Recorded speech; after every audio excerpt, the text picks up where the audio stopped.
Bueno, familia, Dios les bendiga. Bienvenidos a todos a nuestro estudio del Evangelio de Juan. Recuerde que estamos estudiando o viendo expositivamente este Evangelio. Y entonces hemos finalizado el capítulo 7. Para el día de hoy vamos a hablar acerca de Jesús es la luz del mundo. Y esto lo vamos a dividir como estamos en ayuno, lo vamos a dividir en 2 o 3 temas para no extendernos muchos en cada sesión, ya que vamos a tener el día de hoy, mañana y pasado mañana. Listo. Aquellos que puedan encender las cámaras, les quedo muy agradecido. Muy bueno poderles ver y poder también interactuar como desde un salón de clase. Vamos entonces en el día de hoy a iniciar orando, dándole gracias a Dios por este tiempo, dándole gracias a Dios que Él sea el que tome este control. Yo quiero invitar a Joel que me acompañe haciendo la oración introductoria para el día de hoy. Bueno, Padre Celestial, en el nombre de Jesús, Señor, te damos gracias, Señor, por este momento que podemos compartir, Señor, para meditar tu palabra. En el nombre de mi Cristo Jesús, te pedimos que seas tú, Espíritu Santo, enseñándonos todo lo que tengamos que aprender, Señor, iluminándonos el camino, Señor. Seas tú permitiendo que el pastor eh, enseñe tu palabra con la verdad.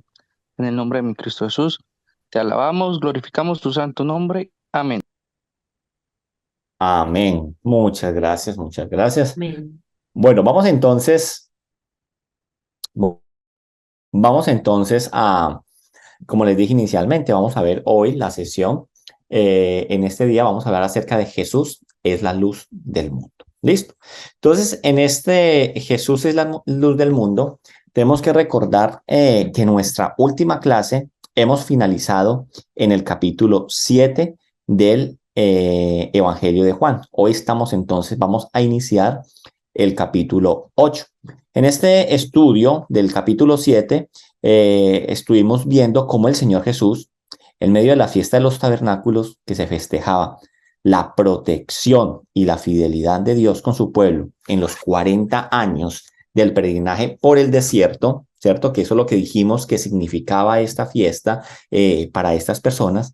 Se ha puesto de pie, finalizamos, y ha dicho que Él es el cumplimiento del simbolismo del agua que tenía dicha fiesta. Y ya explicamos en aquel momento cuál era el simbolismo de por qué Jesús estaba llamando a que vinieran a Él, a beber de Él, con respecto y el simbolismo que había con esta fiesta de los tabernáculos, ¿cierto? Recordemos que el sacerdote salía desde el templo, bajaba hasta las fuentes se me olvida en este momento el nombre, ¿sí?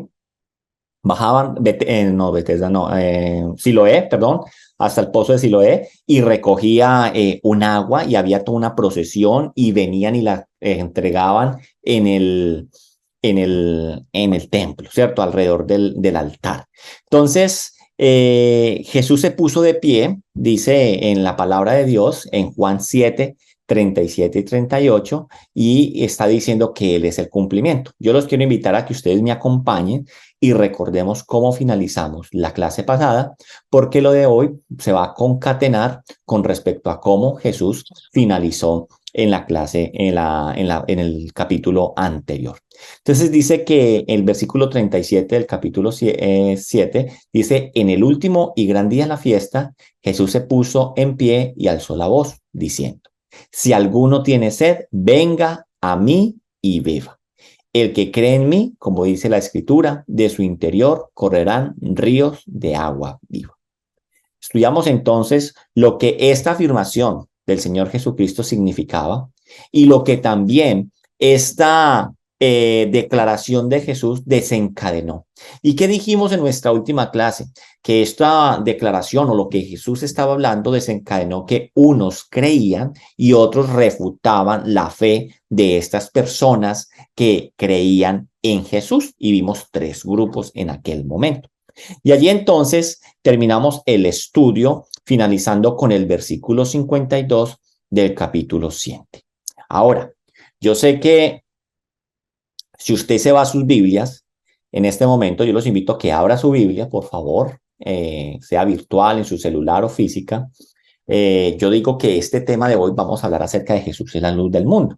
Pero usted puede decir, pero pastor, usted se está brincando unos versículos porque el tema que sigue es otro. Ahora, nos encontramos que desde el versículo 53 del capítulo 7 al versículo 11 del capítulo 8, vamos a ver la conocida y maravillosa historia de la mujer adúltera, ¿cierto? ¿Y cuál es esta? Para que la miremos por encima. Aquella mujer que fue sorprendida en adulterio y fue llevada a los pies del Señor con la intención de colocar como una trampa o por tratar de tentar al Señor y que fuera él quien determinara qué se debía hacer con ella con respecto a la ley mosaica o qué iba de hacer. Y ante este acto que hacen como de trampa o de engaño que le querían hacer a Jesús, el Señor responde y dice, el que esté libre de pecado, que tire la primera piedra. Y de verdad que esta historia es una historia muy maravillosa y que podemos sacar varias enseñanzas acerca de estos versículos que estamos hablando, desde el versículo 53 del capítulo 7 al versículo 11 del capítulo 8. Sí, ahora, la verdad es que yo no me voy a tomar el tiempo de predicar estos versículos que están aquí en esta historia, en esta exposición del Evangelio de Juan. ¿Por qué?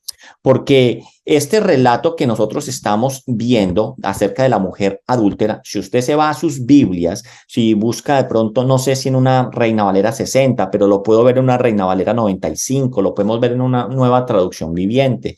Usted puede ver ahí una nota y lo que pasa es que este relato no están en los manuscritos originales de la escritura. En otras palabras, es un relato que ha sido añadido mucho tiempo después de lo cual fue escrito el Evangelio de Juan. Por ejemplo, los manuscritos del Evangelio de Juan más antiguos que se encuentran, ¿cierto? Esta sesión de la mujer adúltera no está. Al igual, este de la mujer adúltera aparece en otros manuscritos, como por ejemplo en el de Lucas, aparece al final de Lucas, aparece la historia también de la mujer adúltera. Entonces, el primer comentario que nosotros podemos ver en historia, devolviéndonos en cuándo entonces fue que esto apareció o se incluyó al Evangelio de Juan. El primer comentario en la historia de la iglesia que encontramos sobre este pasaje lo encontramos en el siglo XII. Entonces, imagínense, son 12 siglos que han pasado, pero aún allí se hace la anotación, allí en el siglo XII se coloca una anotación, igual como aparece al día de hoy en sus Biblias, que este pasaje no está en los manuscritos más antiguos. Esa nota está, no sé si ustedes lo encuentran en sus Biblias en estos momentos. ¿Lo vieron ahí? Si usted abre una Biblia de estudio o si usted hay un asterisco o hay una nota o un numerito que lo va a llevar a uno a que uno examine más abajo la nota, el pie de página. O si usted quiere, puede ir al Bible Get de la nueva traducción viviente y usted se va a encontrar ahí que en la parte de abajo van a ver unos puntos y dice los manuscritos griegos más antiguos no incluyen Juan 7 del 53 al 8:11. Si los encontramos, hágame enseñitas si estamos constatando esto que estamos viendo. Pastor, ¿me repite otra vez el versículo? Juan. Juan 7:53 dice que a partir de ese versículo hasta el 8:11 dice que no aparecen en los manuscritos griegos más antiguos encontrados. Y por eso entonces estoy diciendo que solamente a partir del siglo XII se encuentra allí. Entonces, ¿por qué no lo quiero exponer en esta clase que estamos teniendo del Evangelio de Juan? Porque el problema es que si no aparece en el texto original, entonces no es inefiable y no es inerrante, ¿cierto? No hay garantía de que sea preciso. Puede ser entonces un pensamiento humano que se terminó colando en el Evangelio. No hay garantía de que sea sin error, como cualquier otra parte de la escritura, y no puede ser tomado entonces para enseñanza doctrinal como lo estamos viendo en lo que hemos aprendido hasta el día de hoy. Por esta razón, entonces, no vamos a ver este pasaje del cual nosotros estamos hablando. ¿Bien hasta ahí? ¿Sí lo encontraron o no? Listo. Bueno, entonces eso es. Eso no solamente pasa con este pasaje. Si usted se va creo que a Marcos al final, también tiene un extendido donde no aparece una parte con el cual termina el evangelio. Entonces, ahora, de ninguna manera vamos a mirar también por qué tampoco queremos exponer es porque no casa con lo que venimos hablando con la historia de la mujer adúltera, ¿cierto? Parece como si no fuera del Evangelio de Juan. La forma, por ejemplo, para los eruditos del tema, no Mauricio, los eruditos, ¿cierto? De la escritura, dice que la forma de escritura en el griego es totalmente distinto al relato que nosotros tenemos en el completo del Evangelio de Juan. Entonces, y que también está rompiendo con la secuencia que el Evangelio viene narrando. ¿Dónde estamos? Estamos en la fiesta de los tabernáculos. Y cuando pasamos a esta historia, pareciera como si se estuviera perdiendo el hilo de lo que está diciendo Jesús, que Él es, que vengamos a Él y bebamos y que correrán ríos de agua viva. Ahora, entonces, cuando usted va al versículo 52 del capítulo 7, nos ha dejado, y les voy a decir por qué rompe la secuencia del Evangelio de lo que viene narrando. Porque si usted se va al versículo 52 del capítulo 7, nos ha dejado en la reacción de los líderes judíos de la declaración hecha por Jesús de que Él es la fuente de agua viva. Ahí quedamos nosotros la vez pasada. Ahora, si obviamos lo que viene siendo de la mujer samaritana, en el versículo 12 del capítulo 8, dice, continúa con este momento, en el medio del día de la fiesta de los tabernáculos. Si usted me acompaña a Juan 8:12, dice, otra vez Jesús les habló diciendo, yo soy la luz del mundo, el que me sigue no andará en tinieblas, sino que tendrá la luz de la vida. Entonces, aquí estamos hablando de otra vez, como una secuencia. Recuerde que Juan, cuando hablamos, por ejemplo, cuando veíamos el capítulo 1, mirábamos que ese encuentro de que se narraba cuando Jesús iba a Juan el Bautista. Dice que el primer día pasó esto, al segundo día pasó esto, al tercer día pasó esto. Entonces Juan es muy organizado en esas secuencias y en los tiempos. Y la historia de la mujer adúltera no casa entonces con la forma de escritura de Juan. Entonces, vamos entonces a iniciar a partir del versículo 12. Entonces, vamos a mirar el significado del texto de la declaración que Jesús está haciendo aquí. Versículo 12 nuevamente. Otra vez Jesús les habló diciendo, yo soy la luz del mundo, el que me sigue no andará en tinieblas, sino que tendrá la luz de la vida. Entonces, miremos acá el significado de este contexto de la declaración. Arranca este versículo diciendo, él otra vez, ¿cierto? La palabra es otra vez. Y cuando miramos esta palabra otra vez, nos sitúa en el mismo momento del último día de la fiesta de los tabernáculos. Bien, y así como para darle todo el significado que nosotros vimos cuando hablamos que Jesús se paró y dijo, vengan a mí todos los que estén sedientos, para poder entender este versículo 12 del cual estamos hoy estudiando, ¿cierto? Para poderle dar el significado a esta declaración que el Señor dice, ¿cierto? Recordemos que cuando dijo Jesús, vengan a mí y beban, ¿cierto? Estudiamos entonces los rituales de la fiesta de los tabernáculos para poder mirar el trasfondo de lo que estaba pasando así. Entonces, en este versículo 12 debemos hacer lo mismo en torno a esta declaración de yo soy la luz del mundo que hace el Señor en la misma fiesta. Porque esta declaración que estamos viendo aquí en este versículo 12 también tiene como contexto, tenemos que entender el ritual que se hacía en dicho día de las fiestas de los tabernáculos. O sea, hay una sombra. Dijimos que todos los actos que se hacían en el Antiguo Testamento y las fiestas son una sombra de Jesús. Como lo dijimos, lo del agua, de vengan a mí y beban, hay una sombra en la fiesta de cómo el sacerdote iba y tomaba agua y venía y la regaba, ¿cierto? Con un balde de agua la colocaba y ya Jesús dice, vengan a mí y beban, ríos saldrán de estas personas.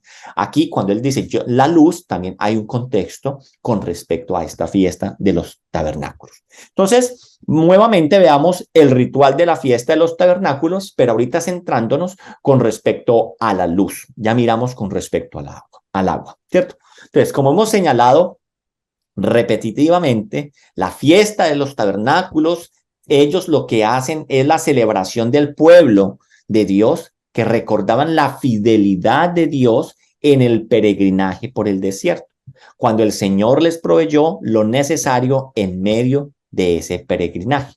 Y en el último día de la fiesta se enfatizaba en dos rituales, ¿cierto?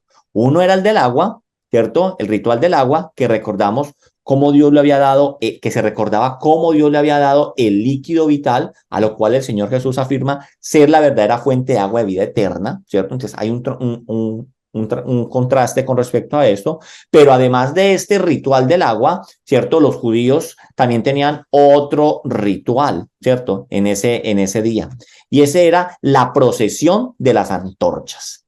Y en esta fiesta, con respecto a la procesión de las antorchas, ¿sí? Algunas personas marchaban alrededor del templo con antorchas encendidas y después se dirigían al patio llamado el de las mujeres, sí, así se llamaba ese patio, y encendían unos candelabros inmensos que estaban allí ubicados, los cuales iluminaban de forma majestuosa esta sección de lo que era el templo.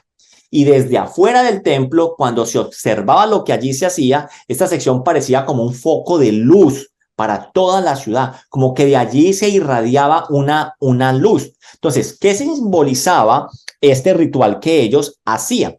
Al igual que el ritual de las aguas, ¿cierto? Que estudiamos anteriormente, este ritual de la luz también recordaba algo para este pueblo. ¿Qué esperaba el pueblo cuando hacían este tipo de cosas? Recordaban dos cosas, recordaban dos aspectos. El primer aspecto que recordaban ellos era que Dios los había guiado en medio del desierto. Esa luz, esas antorchas en la procesión en medio del templo iban y iluminaban en esta parte del patio de las mujeres con estos candelabros, y que se veía desde allí como un foco de luz para toda la ciudad, ¿cierto? Lo que ellos recordaban es que Dios les había guiado también como luz en medio del desierto. Y para eso yo los quiero invitar a que vayamos a la palabra de Dios, a Éxodo. En Éxodo 13. Vámonos a Éxodo 13, por favor. Ahí entonces en Éxodo 13, 21 y 22. ¿Estamos todos ahí? Levánteme la manito. Eso, Nico, así de la vuelta.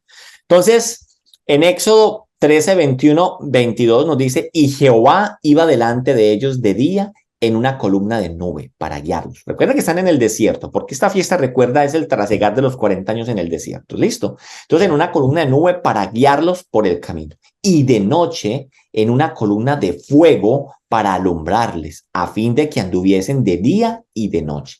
Nunca se apartó delante del pueblo la columna de nube del día, ni de noche la columna de fuego. Entonces, Dios mismo había sido su guía durante esos 40 años en el desierto. Y ese es el primer aspecto entonces que nosotros tenemos que recordar, o tenemos que aprender más bien, que este pueblo recordaba cuando hacía este rito. Una columna de nube, ¿cierto? En el día, dice el versículo, y una columna de fuego en la noche que guiaba al pueblo en su peregrinaje, lo que estamos viendo en esto. El pueblo de Dios dependía mucho de esta guía, de la nube. Para ellos era el que les iba marcando el paso. De la palabra de Dios nos va a narrar a nosotros en Éxodo 40, ¿cierto? Cómo el pueblo entonces dependía tanto de esta nube y de esta luz, de este fuego que les acompañaba. Si usted se va a Éxodo 40, versículo 36 y 38,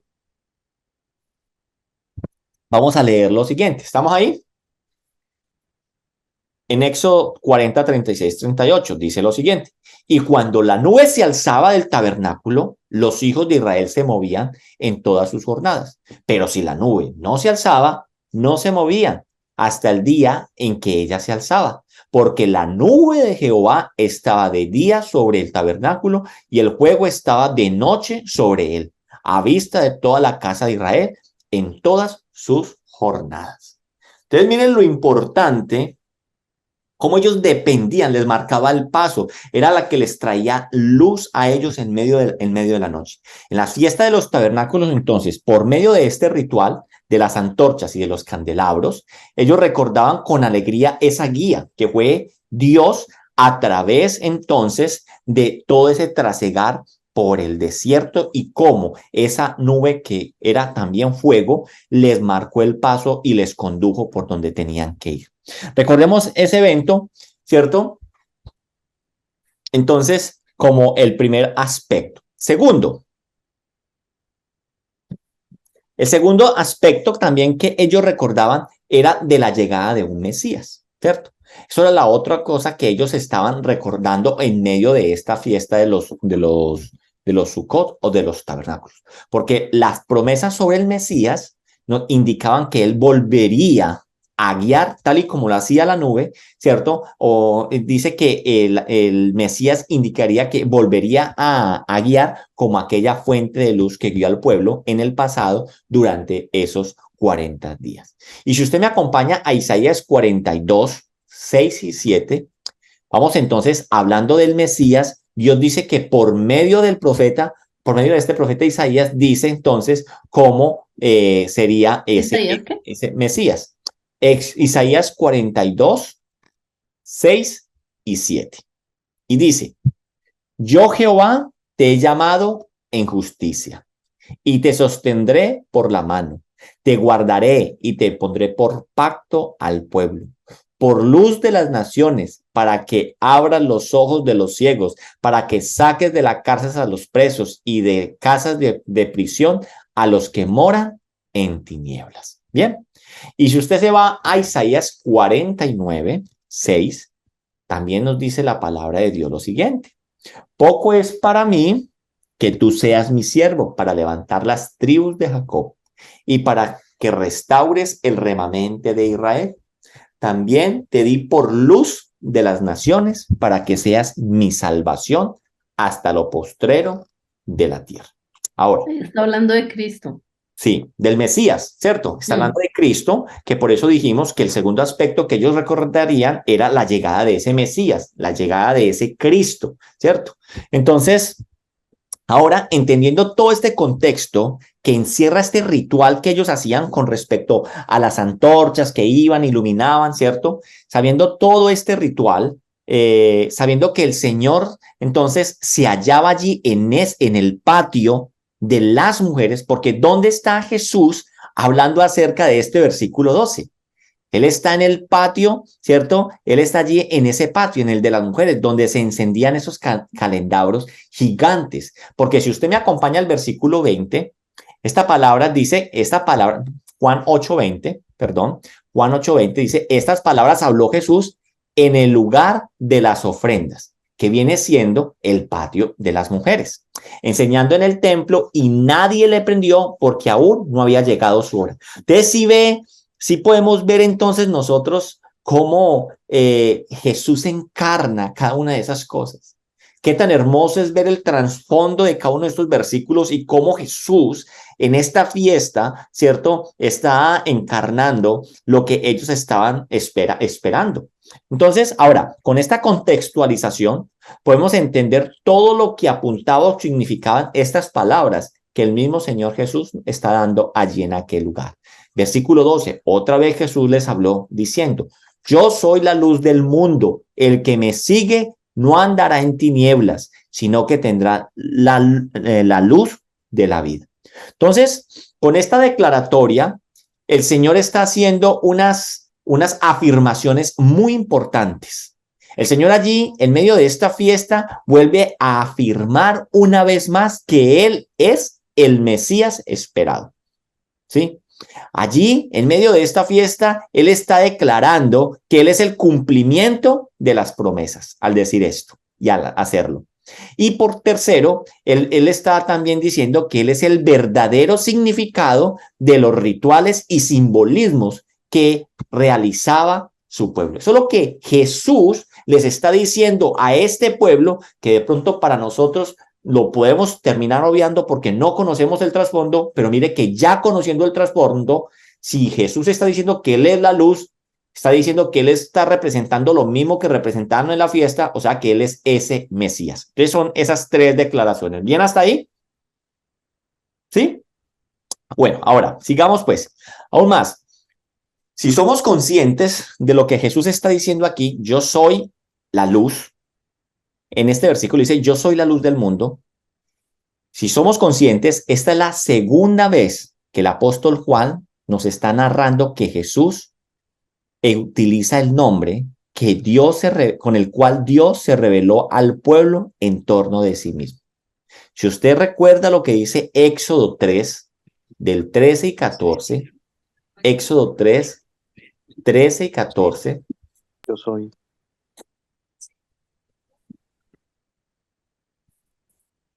Dice, dijo Moisés a Dios. Recuerde que acá está Moisés hablando en la zarza donde Dios le está diciendo a Moisés que vaya y libere el pueblo.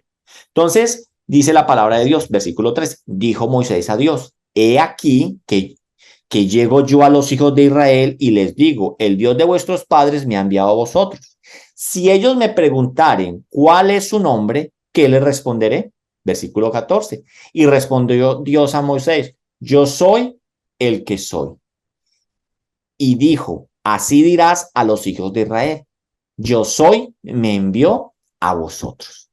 Entonces, a lo largo de lo que vamos a seguir viendo en el Evangelio de Juan, vamos a ver que Juan nos va a narrar a nosotros 7 veces en que Jesús utilizó esta referencia con respecto al yo soy. Ya hemos visto una anteriormente y la primera la vimos en Juan 6:35. Cuando leíamos en Juan 6:35 decía, Jesús les dijo, yo soy el pan de vida. Y en aquella ocasión hablamos en torno a lo que significaba esto. Ahora aquí mismo también en el versículo 12, él está diciendo, yo soy la luz del mundo. Sí, y luego vamos a ver las otras 5. Centrémonos en el que estamos viendo en el día de hoy. Así que la declaración del Señor Jesucristo tiene un peso grandísimo porque está utilizando el nombre, ¿cierto?, de Dios. El peso de declararse que Dios en medio de ellos, porque yo soy la luz del mundo. Entonces, sigamos, el pueblo que se regocijaba en recordar cómo Dios había sido su guía en medio del peregrinaje por el desierto, el pueblo que anhelaba la llegada del rey que los guiaría, estaban en ese momento maravilloso y no lo estaban viendo. Estaban en el cumplimiento de lo que ellos estaban esperando y no lo estaban reconociendo. Debían gozarse de tener ahora la luz que los guiaría, la luz que estaban esperando, pero ellos estaban cegados. La luz que los sacaría de su estado de tinieblas, pero ellos la rechazaron. Ahora miremos algo interesante con respecto a la luz, ¿cierto? Vamos a mirar el énfasis que el apóstol Juan ha venido haciendo con respecto a la palabra de la luz.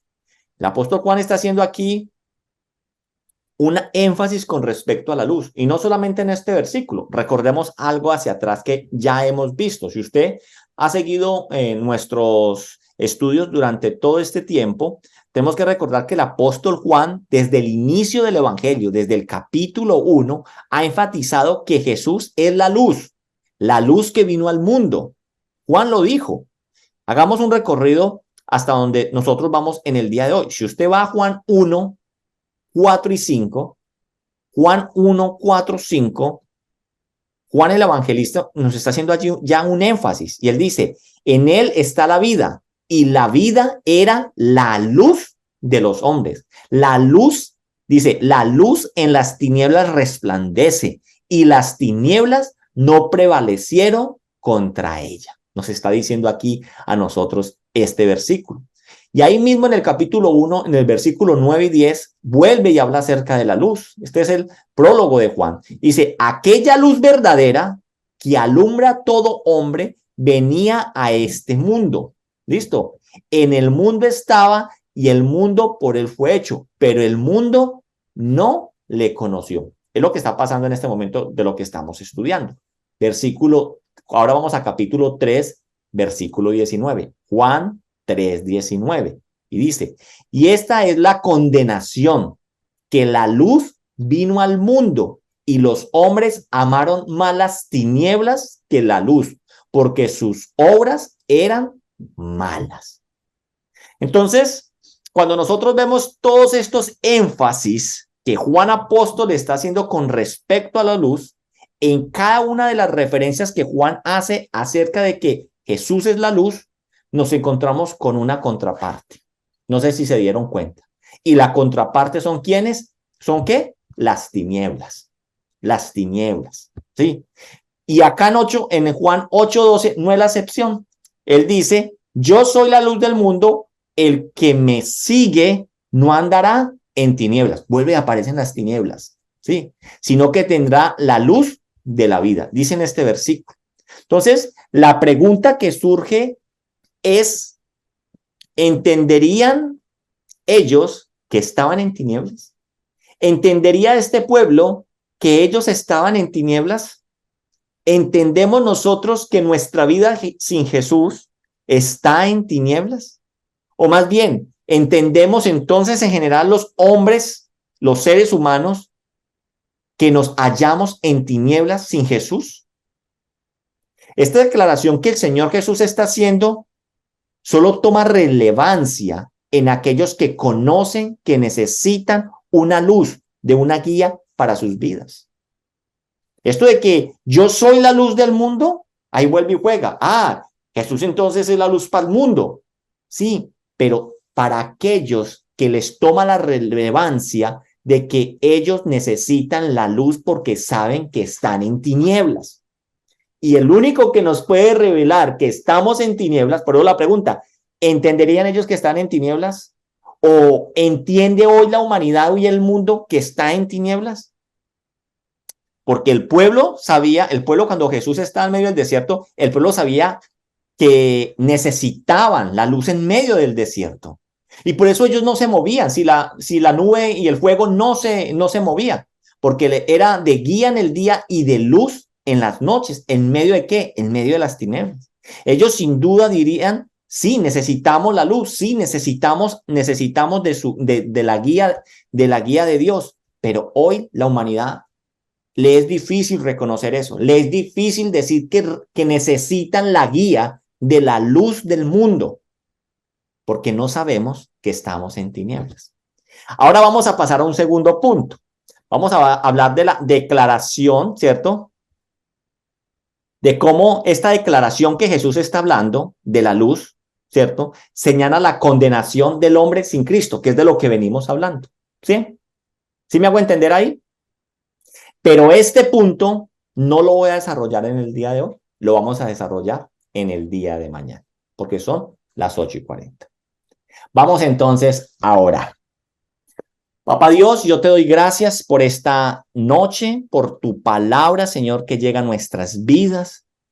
Qué maravilla, Señor, es entender que tú eres la luz del mundo, Señor. Y que para este mundo que está en tinieblas, para este mundo que clama y dice, es que necesito algo, es que hay algo en mi ser que no puede ser saciado, llenado, es porque necesitan de la luz. Señor, gracias porque tú eres la luz para nuestras guías. Tú eres la luz para nuestro camino. Tú eres la luz para nuestros pasos. Ayúdanos a entender que sin ti no podemos, porque este versículo nos habla acerca de que el que no está contigo va a vivir en tinieblas y nosotros no queremos vivir en tinieblas. Tú eres la luz que iluminas nuestro camino. Hoy nos apropiamos de que tú eres la luz de nuestras vidas. Nos queremos quedar en tu presencia en el nombre poderoso de Cristo Jesús. Amén y amén.